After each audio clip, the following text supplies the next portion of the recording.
నేను విద్యార్థులను యువతను కోరేది మీరు ఒక్కటే గుర్తించండి, మీరెవరు కూడా ఫలానా తల్లి గర్భాన పుట్టాలని కోరుకోవాలి.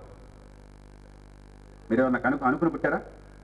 మనందరం కాకతాళీయంగా పుట్టాం. పుట్టిన తర్వాత మీకు కులమో వర్గం అంటించాడంతే. అదేంటో మనకు తెలియదు, దానికి అర్థం లేదు. మనం అందరం ప్రపంచంలో ఏ కులం వాళ్ళైనా, ఏ మతం వాళ్ళైనా, ఏ భాష వాళ్ళైనా, ఏ ప్రాంతమైనా, ఏ దేశమైనా, ఏ ఖండమైనా కూడా మనం అందరం ఆఫ్రికా నుంచి వచ్చిన వాళ్ళ సంతతి. 75,000 ఏళ్ల క్రితం మొట్టమొదటి మనుషులు, ఆదిమ మానవులు ఆఫ్రికా ఖండం నుంచి బయటకు అటు యూరప్కి, ఇటు ఏషియాకి, ఓషియానియాకి, తర్వాత సైబీరియా దాకా వెళ్ళి మొత్తం ఇదంతా ఆక్రమించుకున్నారు. అమెరికాకి మొట్టమొదటి మనిషి ఎట్లా వెళ్ళాడు తెలుసా మీకు? ఎవరు చెప్తారు? అమెరికా రెండు పక్కల సముద్రం ఉంది కదా, ఇటు పక్కన అట్లాంటిక్ ఉంది, తూర్పున పశ్చిమాన పసిఫిక్ మహాసముద్రం ఉంది, కొన్ని వేల కిలోమీటర్లు ఉంది. ఎలా వెళ్ళారు మనుషులు అక్కడికి? మొట్టమొదట షిప్స్ లేవు అప్పుడు. కొలంబస్ ఈ మధ్య కాలంలో వెళ్ళాడు షిప్లో, 1492లో. అప్పుడు షిప్స్ వచ్చినాయి, అంతకుముందు షిప్స్ లేవు. కొలంబస్ వెళ్ళినట్టుగా అమెరికాలో మనుషులు ఉన్నారు. కొలంబస్ మొట్టమొదటి అమెరికా వెళ్ళినవాడు. ఆధునిక యుగంలో అమెరికాని కనుక్కున్నవాడు మొట్టమొదటివాడు. అప్పటికి జనాభా ఉన్నారు అక్కడ, అందుకనే వాళ్ళందరినీ ఏమంటాం మనం? రెడ్ ఇండియన్స్ అనేవాళ్ళు. ఆ రోజున ఇండియాకి వెళదాం అనుకుని అమెరికా వెళ్ళాడు, వాళ్ళు ఇండియన్స్ అనుకున్నాడు. మా మనిషి అట్లా వెళ్ళారు మరి అక్కడికి? ఎవరు చెప్తారు? అక్కడే పుట్టారు వాళ్ళంతా. వాళ్ళంతా సైబీరియా నుంచి అలాస్కాకి, సైబీరియాకి అలాస్కాకి మధ్య బేరింగ్ స్టేట్ అని ఉంది తెలుసా? సైబీరియా నుంచి అలాస్కాకి నడిచి వెళ్ళారు. ఆ రోజుల్లో సముద్రం లేదు అక్కడ. ఇప్పుడు కూడా సముద్రం చాలా షాలోగా ఉంటుంది, కొన్ని 100 అడుగులు ఉంటుంది అంతే. అప్పుడు ఐస్ ఏజ్, 13,000 ఏళ్ల క్రితం, 14,000 ఏళ్ల క్రితం ఐస్ ఏజ్. ఇప్పటికంటే ఇంకా బాగా చలిగా సైబీరియా, ఇప్పటికే భయంకరమైన చలి. అప్పుడు ఇంకా విపరీతమైన చలి ఉండేది, కానీ సముద్రం లేదు, సముద్రం లోతు తక్కువ ఉండేది. కాబట్టి సముద్ర తీరాన, ఆనాటి సముద్ర తీరాన నడిచి వెళ్ళారు. వీళ్ళందరూ అమెరికాలో ఉన్నా, ఆఫ్రికాలో ఉన్నా, ఇండియాలో ఉన్నా, చైనాలో ఉన్నా, యూరోప్లో ఉన్నా, వీళ్ళందరూ కూడా ఆఫ్రికాలో కెన్యా ప్రాంతం నుంచి వచ్చిన వాళ్ళ సంతతి. మనందరం వాళ్ళ సంతతే. ఇది అర్థం కాక ఈ గాడిదలంతా కూడా మన కులం, మన మతం, మన వర్గం, భూగోళంలో భారతదేశం ఎక్కడ ఉందని దుర్భిణించి చూడాలి. భారతదేశంలో ఆంధ్రప్రదేశ్ ఎక్కడని చెప్పంటే మళ్ళీ అసలు ఎవరికి తెలియదు. ఆంధ్రప్రదేశ్ పశ్చిమ గోదావరి జిల్లా ఎక్కడ, నల్లజర్ల ఎక్కడ, ఎవరికి తెలుసండి?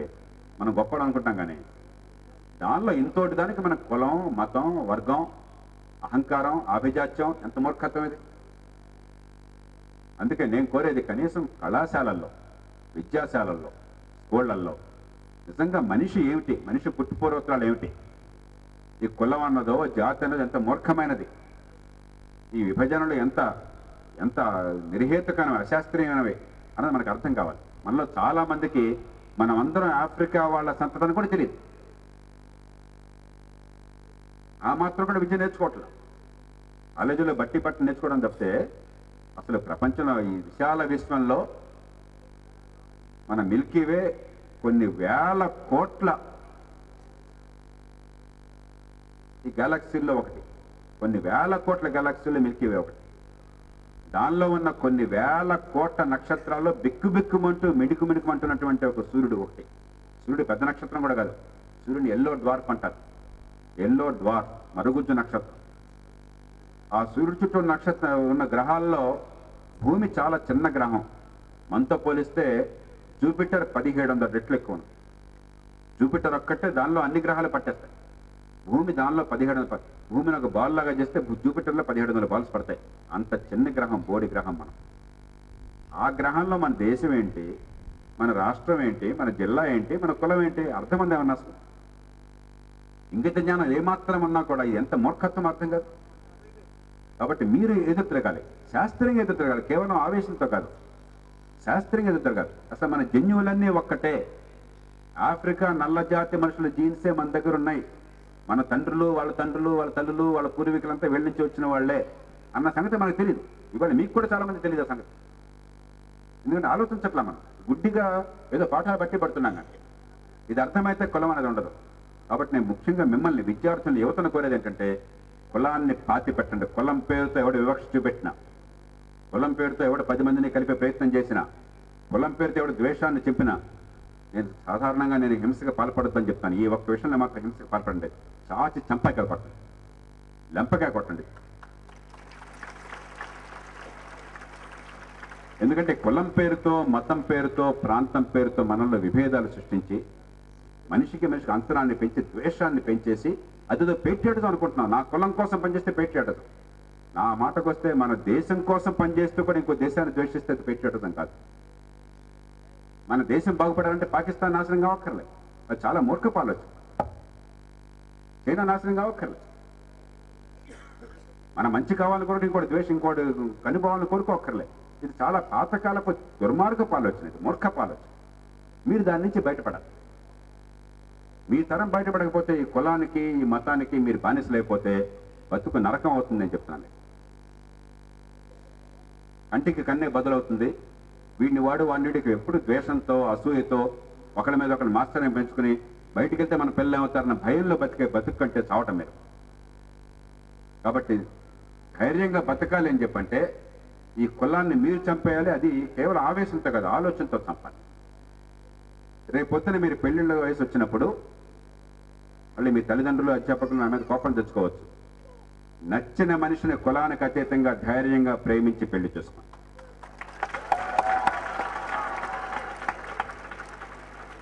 కానీ మోహాన్ని ప్రేమ అనుకోబోకండి. బాధ్యతతో ప్రేమించండి. మనిషి గుణగణాలు తెలుసుకుని ప్రేమించండి. మీకు జీవితంలో ఆనందం ఎక్కడుంటుందో తెలుసుకుని ప్రేమించండి.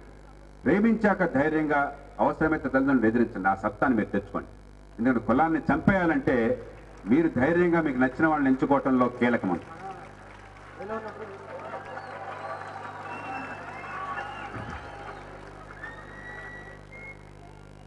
ఇంకొక 3-4 ప్రశ్నలు మన కంగారు పడుతున్నారు, పర్లేదు. Morning sir. Mic. Morning sir, my name is Suresh sir. Second MBA చదువుతున్నాను సార్. సార్, కొంతమంది నాయకులు రాజకీయాల్లోకి రాకముందు, రాజకీయాల్లో రాకముందు ఆస్తిపరులు ఉన్నారు, లేని వారు కూడా ఉన్నారు సార్. రాజకీయాల్లోకి వచ్చాక కొన్ని వేల కోట్ల ఆస్తులు సంపాదించారు సార్. వాళ్ళు అంత సంపాదించినా కూడా మనకి తెలిసిన, అంటే వాళ్ళకి అందరికీ తెలిసినా కూడా చట్టం ఏమీ చేయలేకపోతుంది. వాళ్ళ మీద యాక్షన్స్ తీసుకోవట్లేదు, ఏమీ చేయట్లేదు సార్. కనీసం ఇప్పుడు కూడా జరుగుతుంది సార్. ఇప్పటి నుంచో జరుగుతున్నాయి, ఇప్పుడు కూడా జరుగుతుంది సార్. సరైన యాక్షన్ కూడా తీసుకోవట్లేదు సార్. ఎందుకని సార్? ఇప్పుడు 2 అంశాలు ఉన్నాయి. మీకు ఎవరి గురించి మాట్లాడుతున్నారు మీకు తెలుసు, నాకు తెలుసు.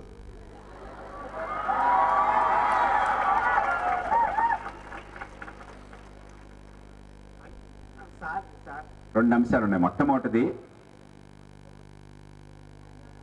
ప్రధానమంత్రి అయినా, టాటా అయినా, బిర్లా అయినా, ఎంత పదవున్నా, అధికారం ఉన్నా, డబ్బున్నా కూడా తప్పు చేస్తే శిక్ష పడుతుంది. అందరూ కూడా ఒకే చట్టానికి బాధ్యత వహించాలి. చట్టం అందరికీ ఒకే రకంగా వర్తిస్తున్నటువంటి వ్యవస్థను ఇంకా ఏర్పాటు చేసుకోలేమా? ఇంకా దానికి చాలా దూరంగా ఉన్నాం.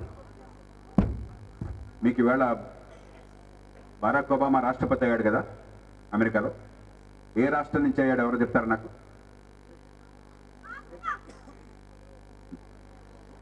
ఆయన తండ్రి ఆఫ్రికా వాడు, కానీ ఆయన అమెరికను. ఏ రాష్ట్రం నుంచి? అంతకుముందు ఏ రాష్ట్రంలో ఉండేవాడు ఆయన? ఒక్కళ్ళు కూడా చెప్పలేరా? ఈ మధ్య ఒక కొత్త సినిమా రిలీజ్ అయింది, హిందీ సినిమా. ఏంటది? దానిలో హీరో ఎవరు? సిగ్గు లేదా మనకి? ఏమయ్యా, మీరంతా కాలేజీలు చదువుకుంటున్నారు, ప్రపంచ జ్ఞానం కొంతన్నా కావాలి. నేను తిడుతున్నాను అనుకోవద్దు, మీ మీద ప్రేమతో తిడుతున్నాం. చదువు అంటే పుస్తకాలు బట్టి పడడం, సినిమా యాక్టింగ్ వచ్చి వెనకాల పడడం కాదు. బరాక్ ఒబామా ఇల్లినాయ్ రాష్ట్రంలో సెనేటర్గా ఉండేవాడు. ఇల్లినాయ్ అంటే అబ్రహాం లింకన్ రాష్ట్రం. లింకన్ ఆ రాష్ట్రం నుంచే కాంగ్రెస్ మ్యాన్గా ఉండి అక్కడే లాయర్గా ప్రాక్టీస్ చేసి అక్కడి నుంచి స్ప్రింగ్ఫీల్డ్ నుంచి అమెరికాకి అడ్జస్ట్గా వెళ్ళాడు.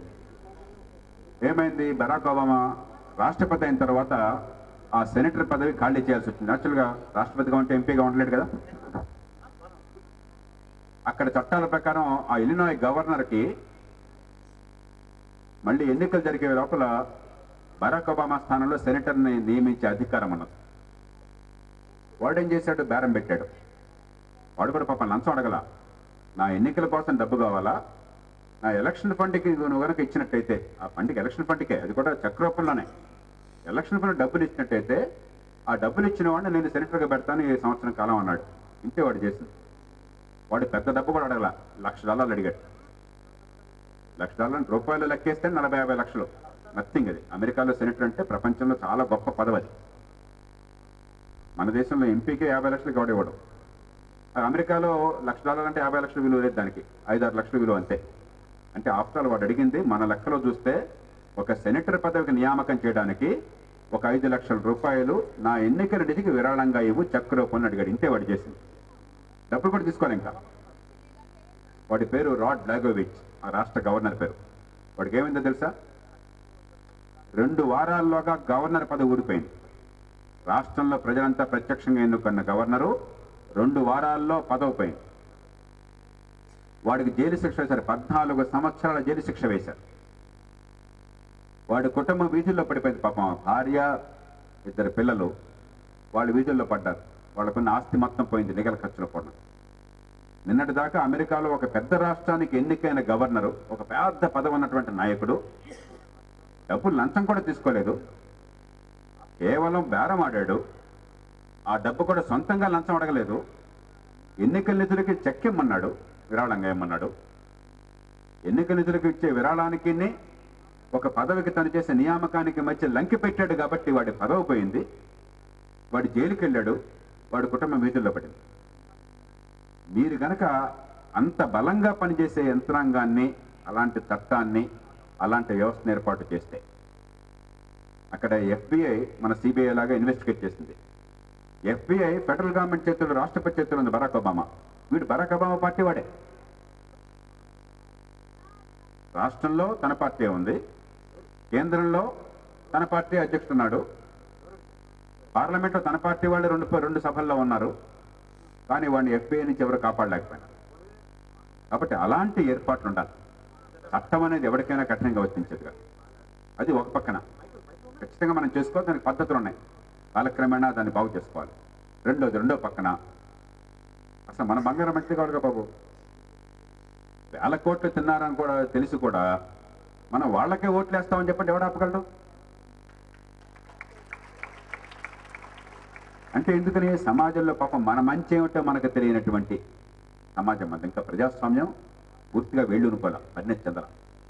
జనం అనుకుంటున్నారు ఓటుకి డబ్బులు ఇస్తే ఆ ఓటేసేయచ్చు, బ్రాందీ ఇస్తే ఓటేయచ్చు. అన్ని పార్టీలు అలా పనిచేస్తున్నారు. ఇక అవినీతి అని మనం చెప్తే అందరూ అవినీతి పర్లేదు సార్. ఈ పార్టీ వాడు ఆ పార్టీకి వెళ్ళాడు కదా, ఆ పార్టీ వాడు ఈ పార్టీకి వెళ్ళాడు కదా, అవినీతి అందరిలో ఉంది కదా. అది నిజమే. జనం నా మాట కాదనిలే మనం.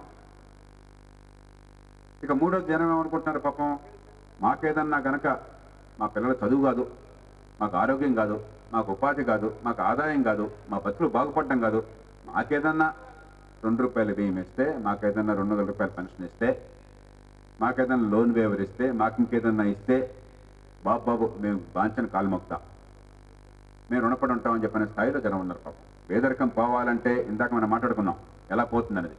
దానిలో కాకుండా ప్రభుత్వం మాకేమైనా ఇస్తుందేమో అని చెప్పని, వాళ్ళు ఏది ఇచ్చారు అని చెప్పిన భావం ఉన్నప్పుడు దాన్ని కొట్టేద్దాం అనుకుంటున్నారు. అది కాకపోతే కులం, మతం, వర్గం, ప్రాంతం పేరుతో మనం ముక్కలు చేసి పారేస్తాం సమాజాన్ని. వాడు పరమ దొంగ అయినా, దరిద్రుడు అనేసి ఒక అధికారం అనుకోండి, అవినీతి పడు అనుకోండి, మా కులం వాడయ్యా కాబట్టి నేను సమర్థిస్తాను, వాడు అవినీతి అయినా అనే లోకం ఉంది మనకి ఇవాళ. ఈ 3 ఉన్నప్పుడు ఆలోచించే శక్తి లేదు ఓటర్లకి. పాపం వీడికేసినా వాడికేసినా అందరూ ఎవరికేసినా ఒకటే. అలాంటి పరిస్థితులు ఉన్నాయి కాబట్టి ఇది ఉన్నాయి. ఎల్లకాలం ఇట్లా ఉండదు. మీరు నిరాశపడద్దు. ఇది 2 పరిష్కారాలు. ఒకటి, చట్టం అందరికీ సమానంగా వర్తించాలి. తప్పు చేస్తే వాడు జైలుకి పోవాలి, ఆస్తి మొత్తం జప్పు కావాలి. 2, ఎన్నికలు, ఓటు అంటే ఏమిటో మన సమాజానికి అర్థమై మన బతుకు కోసం మనం ఓటు వేసుకున్నటువంటి పద్ధతి క్రమక్రమంగా రావాలి. దానికి మార్గాలు ఉన్నాయి. దానికోసం లోక్సత్తా విపరీతమైన కృషి చేస్తున్నది. కొన్ని విషయాలు విజయం సాధించి మరికొన్ని చేయాల్సింది. అంచేత పరిష్కారం ఏంటో ఆలోచన, నిరాశపడదు. అన్ని దేశాల్లో కూడా కొన్ని దశల్లో ప్రజల్లో పరిణతి రాకమునుపు ప్రజాస్వామ్యం అంతా గందరగోళంలో పడింది. మన దేశంలో అట్లా ఉన్నది. దాని నుంచి బయటపడడానికి మార్గాలు ఉన్నాయి. మార్గాలను మనం సరిగ్గా అమలు పరిచినట్టయితే ఖచ్చితంగా కొద్ది సంవత్సరాల్లో ఈ దేశంలో మంచి మార్పుని సాధించగలం. గుడ్ మార్నింగ్ సార్, నా పేరు గీత, బీఫార్మసీ సెకండ్ ఇయర్. నా క్వశ్చన్ ఏంటంటే, ఇప్పుడు ప్రపంచ తెలుగు మహాసభలు జరుగుతున్నాయని చెప్తున్నారు, కానీ ఎందుకని తెలుగు నెగ్లెక్ట్ చేస్తున్నారు స్టూడెంట్స్ విషయంలో? అలాగే ఎవరైనా సరే చదువుకున్న వాళ్ళు ఇంగ్లీషే మాట్లాడాలని రూల్ ఏమైనా ఉందా? తెలుగు మాట్లాడే వాళ్ళకి తెలివితేటలు లేవనా, లేదంటే స్టాఫ్ కానీ ఎవరైనా సరే ఇంగ్లీష్ మాట్లాడే వాళ్ళకే ఎందుకు ప్రాముఖ్యత అనేది ఇస్తున్నారు? ఇంగ్లీష్నే మాట్లాడాలనుకుంటే గవర్నమెంట్ కూడా తెలుగుని మహాసభలు జరుపుతుంది, కానీ వాళ్ళు జరిపించినప్పుడు గవర్నమెంట్ పంపించే జీవోలు కూడా తెలుగులో ఉండాలి కదా కొన్నైనా సరే. అలా అని ఇంగ్లీష్ అంతా బాగా చదివి ఇంతవరకు జాబ్లు అంటే కొంచెం బాగా ఇంగ్లీష్ తెలియకపోయినా సరే జాబ్లు వచ్చినాయి. అలాంటి వాడికి ఆ మ్యాటర్ సరిగ్గా అర్థం కాకపోతే పరిస్థితి ఏంటి? ఒకవేళ ఒకలా వచ్చిన జీవోని వేరేలాగా విడుదల చేస్తే అక్కడ వచ్చే ప్రాబ్లమ్స్ అనేవి వేరేలా ఉంటాయి కదా. మరి అలాంటప్పుడు గవర్నమెంట్ ఎందుకని అమలు చేయట్లేదు? తెలుగుని నెగ్లెక్ట్ చేయడం, దానివల్ల తెలుగు బాగా మాట్లాడేలాగా ఇంప్రూవ్ చేయాలని స్టూడెంట్స్ విషయంలోనే కాదు అందరూ తెలుగుని గౌరవించాలి. మనం తెలుగుదేశంలో పుట్టి దాన్ని నెగ్లెక్ట్ చేయడం అనేది తెలుగుని అవమానించడం అనేది నా ఉద్దేశం. ఇంకో 3-4 ప్రశ్నలు ఒకసారి తీసుకుని క్లోజ్ చేద్దాం దాంతో, ఎందుకంటే టైం అవుతుంది కాబట్టి అడ్రస్ చేస్తాను. Sir, I'm from Ranganath third mechanical sir. చేయొద్దు ఒకసారి. ఓకే సార్, ఇప్పుడు మన భారతదేశానికి వ్యవసాయం అనేది వెన్నుముక్క లాంటిది సార్. మన రాష్ట్రానికి కూడా అదే చాలా వెన్నుముక్క సార్. అలాంటి రాష్ట్రంలో ఒక సినీ యాక్టర్ తన కొడుకుని సినీ యాక్టర్ చేయాలనుకుంటున్నాడు, రాజకీయ నాయకుడు తన వారసుని రాజకీయ నాయకుడు చేయాలనుకుంటున్నారు, ఒక ఐపీఎస్ తన వారసుని ఐపీఎస్ చేయాలనుకుంటున్నారు. కానీ ఏ రైతు తన కొడుకుని తనలాగే రైతు చేయాలనుకుంటలేదు. ఈ లోపం ప్రజల్లోంచి వచ్చిందా లేకపోతే రాజకీయ లోపం? నెక్స్ట్ ఇంకొక 2 more questions will close. Good morning sir, నా పేరు శిరీషాదేవి. చెప్పండి అమ్మా. Go head Shirisha. Fourth B. మీరు ఐఏఎస్ చదివి రాజకీయాల్లోకి వచ్చారు కదా సార్. మీ ఆశయాలు చాలా ఉండి మీరు రాజకీయాల్లోకి వచ్చారు సార్. మీ ఆశయాలు ఎంతవరకు నెరవేరాయి సార్?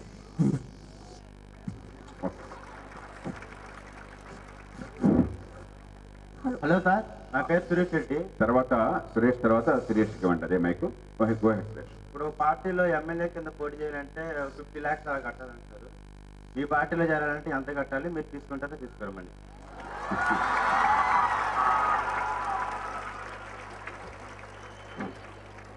ఓకే. హలో సార్, మామూలుగా మేము కాలేజీ అయిపోయిన తర్వాత ఇంకా ఫ్యూచర్లో వెళ్ళాల్సిన జాబ్స్కి వెళ్తాం కదా సార్. అయితే ఇప్పుడు టాలెంట్ పర్సన్స్కి ఏమో ఎక్కువగా డబ్బులు తీసుకుంటున్నారు. డబ్బులు తీసుకోవడానికి కాకుండా అనవసరంగా వచ్చే పర్సన్స్ మాత్రం ఎక్కువ డబ్బులు తీసుకుంటున్నారు సార్ జాబ్కి. సో మీరు ఇలాంటి కరప్షన్ని ఏమైనా మీరు క్యూర్ చేయగలరా, లేకపోతే ఇప్పుడు ఏమైనా స్టెప్స్ తీసుకుంటున్నారా చెప్పండి సార్. అంటే మీరు చెప్పేది డబ్బులు తీసుకుని ఉద్యోగాలు ఇస్తామంటున్నారు అదే అవును కదా? సార్. దాని గురించి ఒక సిచ్యువేషన్ లోకి రావాలని మీరు చెప్తున్నారు. ఎప్పుడైతే ప్రజలందరూ స్వార్థాన్ని వదిలేస్తారో అప్పుడే రావాలి. ఆ స్వార్థం ఎప్పుడు పోతుంది సార్? మీ పేరు తల్లి? Soujanya sir. Okay, thank you sir. ఇంకా క్లోజ్ చేద్దాము. మీకుందా? చాలా మంది ప్రతిభావంతులైన విద్యార్థులు ఉంటున్నారు సార్. వాళ్ళు మన దేశంలో చదువుకొని పొరుగు దేశాలకు వెళ్ళి జాబ్స్ చేస్తున్నారు సార్. దానివల్ల మన దేశం చాలా నష్టపోతుంది. అలా మన దేశం నుంచి వలస వెళ్లకుండా విద్యార్థులు మీరన్నా మా స్టూడెంట్స్ అందరికీ మంచి మెసేజ్ ఇవ్వాలని. ఓకే. దానివల్ల బీసీలు ఓసీలు గట్ట చాలా మంది నిరుపేద విద్యార్థులు ఉంటారు సార్. వాళ్ళు చాలా నష్టపోతున్నారు కదా సార్. దాని గురించి మీరు అన్నా.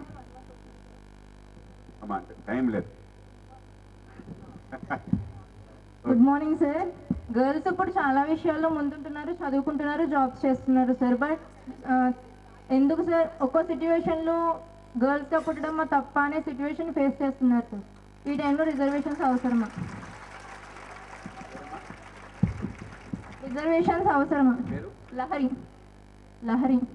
లహరి. ఓకే. అమరవాణి ఒకే ప్రశ్న అడిగారు. రిజర్వేషన్లు లేకుండా ఉండే వాళ్ళ సంగతి ఏమిటి, దీనివల్ల నష్టపోతారు కదా అని. నేను ఇందాక చెప్పాను, ఈ ప్రశ్న ఎట్లాంటిదంటే జీరో సమ్ గేమ్ అంటారు ఎకనామిక్స్లో. జీరో సమ్ గేమ్ అంటే ఒక కేక్ ఉందనుకోండి,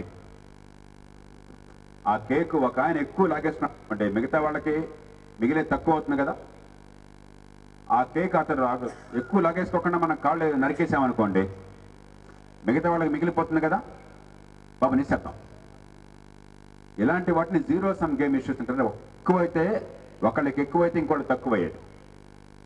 అలాంటి విషయాల్లో సహజంగా బోళ్ళంత పోటీ, అసూయ, ఉద్రేకం, ఆవేశం, కసి ఇవన్నీ ఉంటాయి.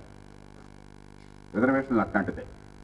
రిజర్వేషన్లు వచ్చే వాళ్ళకి ఎప్పుడూ సంతోషంగా ఉంటుంది. మీలో రిజర్వేషన్లు కావాలా వద్దా అని అడిగితే కావాలని చేతులు ఎత్తే వాళ్ళు 195 మంది రిజర్వేషన్ లాభం పొందేవాళ్ళు అయి ఉంటారు. అవునా? వద్దని చేతులు ఎత్తే వాళ్ళు 195 మంది లాభం పొందని వాళ్ళు అయి ఉంటారు. అవునా? అంటే ఇది మన వ్యక్తిగత లాభ నష్టాలను బట్టి మనం ఒక నిర్ధారణకు వచ్చి అభిప్రాయాలు ఏర్పరచుకుని యత్నం చేసుకుంటున్నాం. దీన్ని మరింత లోతుగా చూడాలి. రిజర్వేషన్లు శాశ్వత పరిష్కారంగా అనుకునేవి పెట్ల. కొన్ని వందల సంవత్సరాలుగా, వేల సంవత్సరాలుగా కులం పేరుతో, పుట్టుక పేరుతో ఈ సమాజంలో వివక్ష ఉన్నది. చదువు అందకుండా కొన్ని వర్గాలను దూరం చేశారు. సంపద లేకుండా అస్పృశ్యులుగా చూశారు, లేకపోతే తక్కువ వాళ్ళుగా చూశారు. దానికి తాత్కాలిక పరిహారంగా రిజర్వేషన్లు అనుకున్నారు. నిజమైన పరిష్కారం చదువు అనుకున్నారు. ఈవేళ ఏమైంది? రిజర్వేషన్ల పేరుతో కలెక్టర్ కొడుక్కి, మంత్రి కూతురికి కూడా వస్తాను. కానీ రిజర్వేషన్లు ఏమన్న కారణంగా నిరుపేదల పిల్లలకు రావడం లేదు. సహజంగానే బోళ్ళంత కసి ఉంటుంది. అంటే దీన్ని దీర్ఘకాలిక పరిష్కారం ఇందాక చెప్పాను. ఇప్పుడు చేయవలసినవి కొన్ని ఉన్నాయి. మొట్టమొదటిది, రిజర్వేషన్లు ఇప్పటికే కొంత ఫలితాన్ని పొందిన వాళ్ళకి వర్తించకుండా చేయాలి. అంటే ఒక కలెక్టర్ కొడుక్కో, మంత్రి కూతురుకో, కోటీశ్వరుడు మనవడికో రిజర్వేషన్లు అందుబాటులో ఉండకూడదు. ఎందుకంటే ఒక స్థాయికి వచ్చిన తర్వాత, డాక్టర్ అయిన తర్వాత, కలెక్టర్ అయిన తర్వాత, మంత్రి ఎమ్మెల్యే అయిన తర్వాత, కోటీశ్వరుడు అయిన తర్వాత అప్పటికి రిజర్వేషన్లు కావాలని చెప్పంటే ఎప్పటికే ఆయనకి పోయేది ఇంకా రిజర్వేషన్లు. మరి అది లేనటువంటి వాళ్ళు ఆ వర్గంలోనే ఆ పేదల సంగతి ఏమిటి? నిజంగా వివక్షకు గురవుతున్నటువంటి నిరుపేదలను పట్టించుకోవాలా, లేకపోతే కులం పేరుతో బాగా డబ్బు అధికారం ఉన్న వాళ్ళని పట్టించుకోవాలా? సమాధానం అందరికీ తెలుసు. కాబట్టి దీనికి ఏర్పాట్లు కావాలి. రేషనలైజేషన్. రిజర్వేషన్లు కేవలం ఆ వర్గాలలో అర్హత ఉన్న వాళ్ళకి మాత్రమే. ఆ వర్గాల్లో ఒక స్థాయిని దాటి అధికారమో, డబ్బో, పదవో, వృత్తో, చదువు ఉంటే వాళ్ళకి రిజర్వేషన్లు వర్తించకూడదని ఏర్పాటు చేస్తే అప్పుడు కాలక్రమేణా నిజంగా పేదలకు అంతే పెద్ద. లేకపోతే ఒకసారి అందిన తర్వాత వాళ్ళ పిల్లలకే మళ్ళీ మళ్ళీ వస్తుంటాయి. రెండోది, రిజర్వేషన్ పొందని వర్గాల్లో ఉన్న పేదల సంగతి ఏమిటి? ఇప్పుడు ఒక నిరుపేద కుటుంబంలో ఒక అమ్మాయి నల్లజర్లలోనో మరో ఊళ్ళోనో ఈ సర్కారు స్కూల్లో చదువుకుంది అనుకుందాం. జిల్లా పరిషత్ స్కూల్లో, మండల స్కూల్లో చదువుకున్నది. ఆ అమ్మాయికి 80% వచ్చినాయి. మీకు ఏలూరులో కలెక్టర్ గారి అబ్బాయికి 85% వచ్చినాయి. వాళ్ళిద్దరు ఎవరికి మెరిట్ ఎక్కువ ఉంది నిజంగా? ఏమ్మా?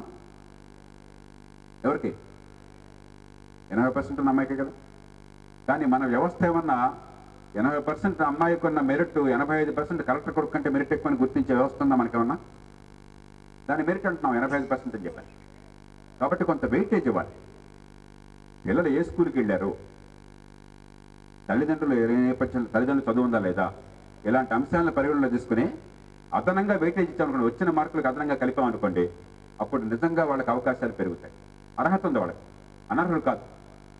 కేవలం ఈ పనికిమాలిన మార్కుల వ్యవస్థలో నిరుపేద కుటుంబాలు కాబట్టి, చాలా అధ్వానంగా ఉన్న స్కూల్లో చదివారు కాబట్టి వాళ్ళు తక్కువ అనిపించవచ్చు. కానీ నిజంగా ప్రతిభ వాళ్ళకు ఉన్నది. ఆ ప్రతిభను గుర్తించే ఏర్పాటు కావాలి. రెండవది, అసలు మంచి చదువు అందించే ఏర్పాటు కావాలి. ఈ కులమైన ఆ కులమైన స్కూళ్ళ లెవెల్లో మీకు రిజర్వేషన్ లేవుగా. స్కూళ్ళ లెవెల్లో ఏ కుటుంబంలో పుట్టినా కూడా గ్యారంటీగా అత్యున్నత ప్రమాణాల విద్య ఏర్పాట్లు మనం చేసామనుకోండి. చైనా చేస్తుంది, అందుకని చైనా నెంబర్ వచ్చింది. దాంతోనే ప్రారంభించాను. ఇవాళ ప్రపంచంలో చాలా దేశాలు కష్టపడుతున్నాయి దానికోసం చెప్పాను. అమెరికాలో నిన్న నన్ను రాత్రి ప్రయాణాలు కూడా కలిసారు ఒక కుర్రాడు. ఎక్కడి నుంచి వచ్చావు బాబు అని చెప్పంటే, నేను సన్నీవేల్లో ఉంటున్నాను సార్, కాలిఫోర్నియాలో అని చెప్పన్నాడు. నేను ఆ ప్రాంతంలో కొన్నేళ్ల క్రితం పర్యటన చేశాను. మీరు రోడ్డు మీద వెళ్తుంటే ఉత్తరానేమో సన్నీవేల్ పట్టణం, దక్షిణానేమో కుప్పట్టునో అనే పట్టణం అన్నది. అంతా ఒకే రకంగా ఉంటాయి. ఇన్ఫ్రాస్ట్రక్చర్ ఒక రోడ్లు కానీ మిగతావి కానీ ఒకే రకంగా ఉంటాయి. కానీ రోడ్డుకి ఉత్తరాన ల్యాండ్ వాల్యూస్ 100 రూపాయలు ఉంటే దక్షిణాన 150 రూపాయలు ఉంటాయి. ఏమిటి తేడా అని చెప్పని కనుక్కుంటే కుప్పట్నంలో దక్షిణాన ఉన్నటువంటి కుప్పట్నంలో స్కూల్ డిస్ట్రిక్ట్ చాలా బాగుంటుంది. అక్కడ స్కూళ్ళల్లో మంచి విద్య అందుతుంది. అక్కడ స్కూల్ బోర్డు బాగా గుర్తించుకుంటుంది. అక్కడ చట్టం ప్రకారం అక్కడ స్థానికంగా పన్నులు కట్టే వాళ్ళు మాత్రమే అక్కడ స్కూళ్ళల్లో పిల్లల్ని పంపించవచ్చు. కాబట్టి మంచి చదువు మా పిల్లలకు అందాలనుకుంటే వాళ్ళందరూ కూడా ఆ ప్రాంతానికి వలసపోతున్నారు. దాంతో డిమాండ్ పెరిగి ప్రైస్ పెరిగింది. మీరు ఎప్పుడు ఊహించగలరు ఇండియాలో?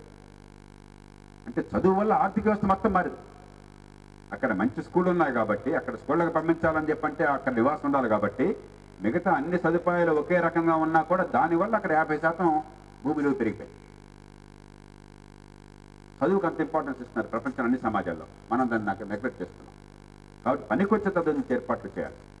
అవి చేసినట్టయితే కాలక్రమేణా ఒకసారి ఇప్పటికే కొన్ని ఫలితాలు పొందిన కుటుంబాలను రిజర్వేషన్ నుంచి బయటపెట్టడము, రిజర్వేషన్ లేనటువంటి కుటుంబాలకి వాళ్ళకున్నటువంటి నేపథ్యాన్ని బట్టి వాళ్ళకి కొంత వెయిటేజ్ ఇవ్వటం. రిజర్వేషన్లు కొత్తగా వెళ్ళకపోతుంది. రిజర్వేషన్ 50% దాటిపోతున్నాం, లేకపోతే సాధ్యం కాదు.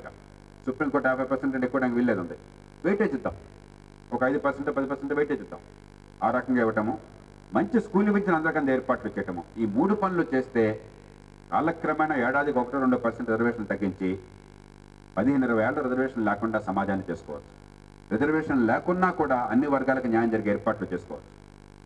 ఇవాళ ఆ ఏర్పాట్లు చేయకుండా రిజర్వేషన్లే పరిష్కారంగా భావించి పనికిమాలిన చదువుని అందించి ఏమో చేస్తున్నాం అని నటింపజేసి అటు రిజర్వేషన్లు పొందే వాళ్ళకి తృప్తి లేదు, పొందని వాళ్ళకి బాధ ఉంది. ఇద్దరికి మధ్య అగాధాన్ని సృష్టిస్తున్నాయి ప్రభుత్వాలు, పార్టీలు. కాబట్టి రిజర్వేషన్లు పొందుతున్నారని ఒకళ్ళ మీద అసూయొద్దు, బాధ వద్దు. దీన్ని అందరికీ న్యాయం జరిగేట్టుగా పరిష్కారాలు ఏం చేయాలని చెప్పి ఆలోచన చేసి దాన్ని అమలు చేసేందుకు మీరంతా పోరాడాలి. రిజర్వేషన్లు వద్దా కావాలా అన్నది మూర్ఖమైన ప్రశ్న. రిజర్వేషన్లు అవసరమైన సమాజ నిర్మాణం చేయడం ఎట్లా, అది సరైన ప్రశ్న. దానికి మార్గాలు ఏమిటి, నిఖిత జ్ఞానం ఉన్న ప్రశ్న. ఆ మార్గాలను అమలు చేసే ఏర్పాట్లు మనం చేసినట్టయితే అప్పుడు ఈ వర్గానికి ఆ వర్గానికి తేడా లేకుండా అందరికీ న్యాయం జరుగుతుంది. అప్పటిదాకా అపసమయమైన వ్యవస్థలో కొన్ని ఇబ్బందులు ఉంటాయి. కాబట్టి పరిష్కారం కొంతమందిని అన్యాయం చేస్తే అనుకోబోకండి, సమస్య వాళ్ళెవరు అనుకోబోకండి. ఏ రూపంలో అయినా సరే కులం కారణంగా ఇక్కడ మీద క్రోధాన్ని పెంచుకుంటే అంతకంటే దురదృష్టం ఇంకోటి ఉండదు. ఇక ఈ దేశంలో చదువుకుని విదేశాలకు వెళ్ళిపోతున్నారు ఏమిటని చెప్పని అమరవాణి అడిగింది. ఖచ్చితంగా ఇందాక నేను చెప్పాను, మన దేశంలోని అవకాశాలు కల్పిస్తే పారిశ్రామికీకరణ కానీ, టెక్నాలజీ ఉపయోగించే రీతి కానీ, పెట్టుబడులు కానీ, ఇంకోటి కానీ, చాలామంది ఇక్కడికి ఉంటారు. ఇప్పుడు చాలామంది ఈ దేశాలకు వెళ్ళిన వాళ్ళు తిరిగి వస్తున్నారు. ఈ దేశానికి అవకాశాలు కొంతనే వస్తున్నాయని చెప్పని అవకాశాలు చైనా లాగా మరింత కల్పించామనుకోండి, అసలు 190 మంది తిరిగి వచ్చేవాళ్ళు ఉంటారు, వెళ్ళేవాళ్ళు చాలా తక్కువ మంది ఉంటారు. ఈ అవకాశాలు కల్పించకపోతే ఏమవుతుంది, ఇక్కడ పెద్దానికి కులం పట్టుకునో, మతం పట్టుకునో, పలుకుబడి పట్టుకునో, ఇంకో రకంగా పని కాదనే పరిస్థితి ఉంటే, ఆర్థిక వ్యవస్థ పెరగకుండా ప్రభుత్వాలు పార్టీలు గట్టి కూర్చుని తాగుతుంటే, బాగా బతకాలి, గౌరవంగా ఉండాలి, కష్టపడితే ఫలితం రావాలనుకునే వాళ్ళు కొంతమంది వెళ్ళిపోతారు. దానికి బాధపడితే ప్రయోజనం లేదు, బలవంతంగా ఆపితే దానివల్ల ఉపయోగం ఉండదు. ఒక మాట చెప్తుంటారు కొంతమంది, brain drain is better than brain in the drain అని చెప్పండి. ఈ దేశం నుంచి వలసపోవటం మెరుగు ఈ దేశంలో వాళ్ళందరినీ ఇప్పుడు బుర్రలన్నీ ఖరాబ్ చేయడం కంటే. కాకపోతే దాని నుంచి మనం ఫలితం పొందాలి.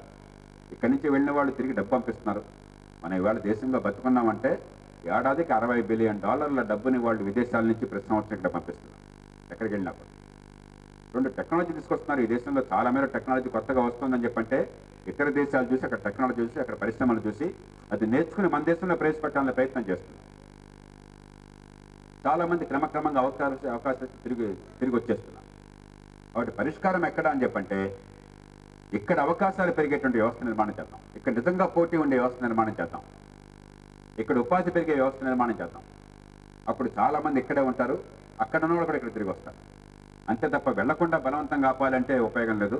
దేశభక్తిని గురించి మాట్లాడితే ప్రయోజనం లేదు. దేశభక్తి ఆచరణలో చూపెట్టాలి, మాటల్లో కాదు. మళ్ళీ సౌజన్యం జరిగింది, చదువుకున్న వాళ్ళంతా సెల్ఫిష్ అయిపోతున్నారు కదా ఏంటని ఇందాక సమాధానం చెప్పాను. చదువుకున్న వాళ్ళు ప్రత్యేకంగా సెల్ఫిష్ అవ్వటం కాదు, మంచికి చెడుకి మధ్య తేడా ఏమిటో అర్థం కానటువంటి ఇంకిత జ్ఞానం లేనటువంటి చదువు అనుకోండి.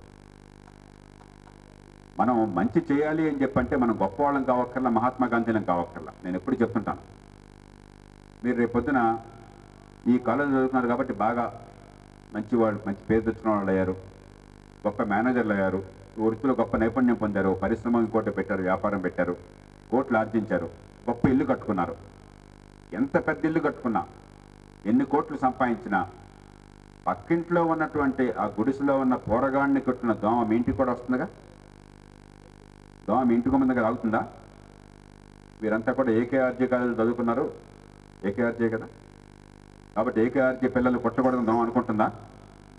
వీళ్ళకి డబ్బులు ఉన్నాయి, లేకపోతే వీళ్ళ కులం వేరు, వీళ్ళ మతం వేరు అనేవి దోమ ఆగుతుందా? వీళ్ళు ఎమ్మెల్యే గారు, మంత్రి గారిని ఆగుతుందా? దోమ అందరినీ కుడుతుందా? ఎందుకని? దోమలు గొప్ప సోషలిస్టులు. దోమలందరినీ సమానంగా చూస్తాయి, ఎక్కువ తక్కువ తేడాలు లేవు. దోమ కుడితే ఆ కొట్టడంతో పాటు, రక్తం పీల్చుకోవడంతో పాటు మన శరీరంలోకి వ్యాధి క్రిముల్ని ప్రవేశపెడుతుంది. మలేరియా కావచ్చు, డెంగ్యూ కావచ్చు. మీ అందరూ సినిమాలు బాగా చూస్తుంటారు కదా. యాష్ చోప్రా పేరున్నారా? యాష్ చోప్రా డైరెక్టర్ చనిపోయాడు. ఆయన డబ్బుకి ఏమైనా లోపం ఉందా? ఎట్లా చనిపోయాడు ఆయన? Dengue fever. మీరు ఎంత గొప్ప వాళ్ళైనా సరే వేరే అక్కర్లా, డెంగ్యూ ఫీవర్ అందరికీ వస్తుంది. ఎందుకు సమాజాన్ని కొట్టి పట్టించుకోవాలి అని చెప్పంటే, నా బతుకు బాగుండాలంటే పక్కవాడి బతుకు కూడా బాగుండాలి, లేకపోతే డెంగ్యూ ఫీవర్ నాకు కూడా వస్తుంది. దోమ నన్ను కూడా కొడుతుంది కాబట్టి దోమలు లేని లోకం కావాలి. పారిశుధ్యం లేనటువంటి నీళ్లు నీళ్ళలో, మంచినీళ్ళలో మురుగులు కలిస్తే నాకు దెబ్బలు వస్తాయి కాబట్టి అందరికీ ఆరోగ్యం ఉండాలి. అందుకోసం పట్టించుకోవాలి సమాజానికి వచ్చి. నిజమైన విద్య ఆ ఇంగిత జ్ఞానాన్ని ఇచ్చేది. దేశంలో, ప్రపంచంలో మంచి వాళ్ళంతా ఋషులు కాదు, వాళ్ళంతా మహాత్మా గాంధీలు కాదు, వాళ్ళంతా ఇంగిత జ్ఞానం గలవాళ్ళు. మన బతుకులు, మన సంతోషం చూసుకోవడంతో పాటు చుట్టూ ఉన్న పరిస్థితులు బాగుపడకపోతే మనం నష్టపోతామన్న ఇంగిత జ్ఞానం ఉన్నవాళ్ళు.